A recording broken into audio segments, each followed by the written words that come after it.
भागी हुई बहू। नेहा और मयंक एक दूसरे से प्यार करते थे। दोनों के परिवार शादी के खिलाफ थे, तो दोनों ने भागकर शादी करने का फैसला किया और फिर दोनों ने कोर्ट में शादी कर ली। माँ, मैंने नेहा से शादी कर ली है। शादी कर ली है? कहाँ? कैसे? हमने तो देखी नहीं शादी।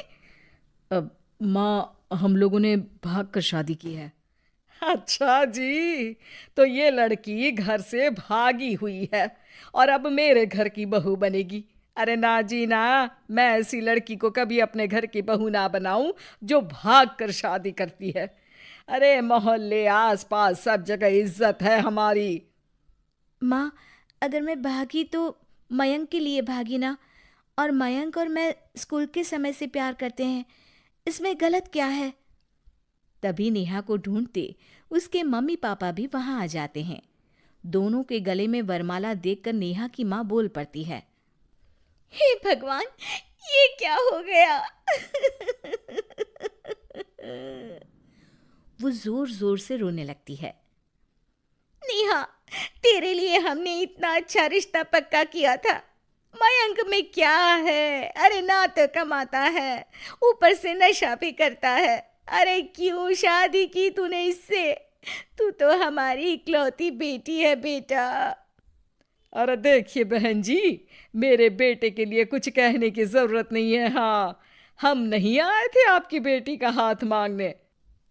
अरे कुछ नहीं करता तो कोई भूखे नहीं मार देंगे आपकी बेटी को। देखिए कितना बड़ा घर है हमारा, और भगवान की दुआ से दूध दही की नदियां बहती हैं। जैसे तैसे कर लोगों के सामने अरेंज्ड मैरिज दिखा घर वाले दोनों की शादी की पार्टी भी दे देते हैं। पार्टी में बुआ सास। अरे भाग कर शादी कर ली थी दोनों ने।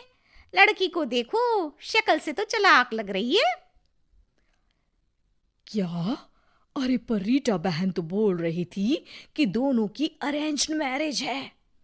तभी चाची कहती है। अरेंज्ड? अरे रीटा, अरेंज्ड करती तो कैसे इतने बड़े घर की लड़की लाती? लड़के में है क्या? अरे सिर्फ दिखता अच्छा है ना, पर ना कमाता ना धमाता, उल्टा नशा अलग से करता है। अरे पता नहीं भागी हुई लड़कियां किसी घर में टिकती भी है कि नहीं। दिन बीतते जाते हैं। एक दिन। अरे रीटा, हम लोगों को 2 दिनों के लिए पंजाब जाना पड़ेगा। मेरी बहन यानी कि तुम्हारी ननद की बेटी की शादी जो है। हाँ हाँ चलते हैं, लेकिन घर किसके भरोसे छोड़ दें? आजकल तो घर बंद रखना सेफ नहीं है। अरे माँ, टेंशन क्यों लेती हो? मैं और नेहा तो घर पर ही रहेंगे ना। अरे हाँ हाँ, तू तो मेरा बेटा है, लेकिन सच कहूँ मुझे इस लड़की पर रत्ती भर विश्वास नहीं है। अरे माँ, नेहा तुम्हारी बहू है। बहू? अरे जो लड़की भाग कर शादी कर सकती है, वो घर पर चोरी भी तो कर सकती है।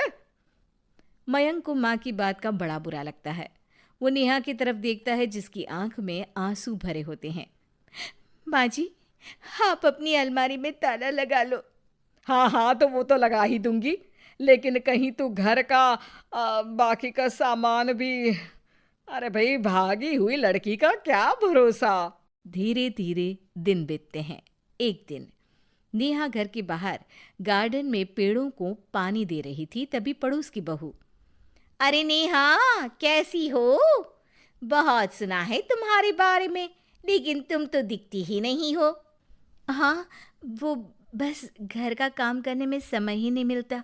अच्छा अच्छा, शाम को ना मेरे घर आना, बैठकर गप्पे लड़ाएंगे हम। जी जरूर। तभी उस पड़ोसन की सास आ जाती है। अरे बहू, ये किससे बात कर रही है?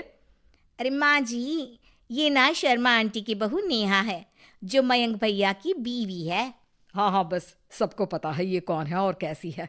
इससे ज्यादा मेल जोल रखने की कोई जरूरत नहीं है। पता है, भागी हुई लड़की है ये, शादी से पहले भागी थी ये। तभी वहां मयंक आ जाता है। क्या हुआ आंटी जी? अब अरे नहीं नहीं, कुछ नहीं मयंक बेटा, कैसे हो? बड़े हैंडसम लग रहे हो। इस टाइम पर भी घर पर? अरे हाँ हाँ, अच्छा मैं भूल गई थी, तुम वैसे कोई काम धाम करते ही नहीं हो ना।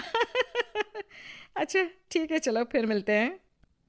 मयंक नेहा के सामने अपनी और उसकी बेइज्जती सुनकर परेशान हो जाता है। कोई बात नहीं, रहने दीजिए, आप परेशान मत हो, सब ठीक हो जाएगा। एक दिन नेहा की माँ उसके घर आती है। अरे आइए आइए, कैसे आना हुआ?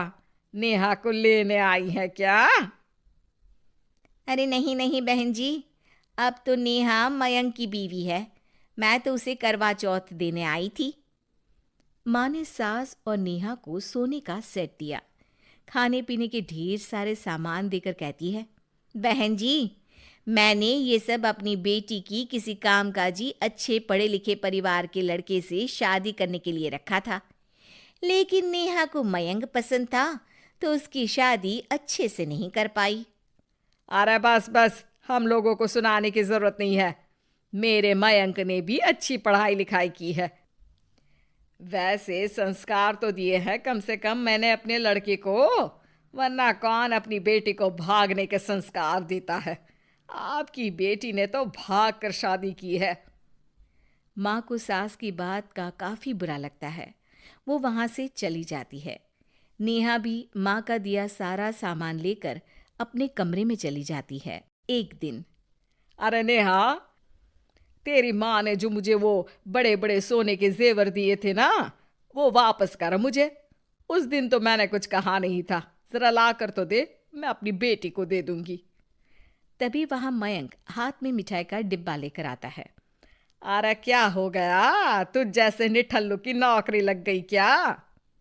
माँ, तुझे अपने बेटे पर विश्वास नहीं, लेकिन नेहा को मुझ पर पूरा विश्वास है, और अब मैं उसे समाज में सम्मान दिलाकर रहूंगा। सारे गहने बेचकर मैंने अपना कारोबार शुरू किया है। अरे वाह वाह वाह वाह, भागी हुई लड़की का भी कोई सम्मान करता है क्या? देखा, बेच दिया ना गहना। शाम को करवा चौथ की पूजा में सारे अड़ोस पड़ोस के साथ कई औरतें पार्क में पूजा कर रही होती है कि नेहा भी वहां आ जाती है। नेहा सज धज कर वहां की सभी महिलाओं में सबसे सुंदर लग रही थी। अरे अरे, तुमने भी व्रत रखा है क्या? किसके लिए? जिसके साथ भाग कर आई हो उसके लिए। तभी वहां मयंक आ जाता है। हाँ, जिसके साथ भागी है उसके लिए। आप लोगों को शर्म आनी चाहिए, एक औरत होकर एक औरत के साथ ऐसी बातें कर रही हैं। अगर नेहा भागी तो मैं भी तो भागा था, फिर अकेली नेहा क्यों जिम्मेदार हो? वो कम से कम आप लोगों से तो लाख गुना अच्छी है।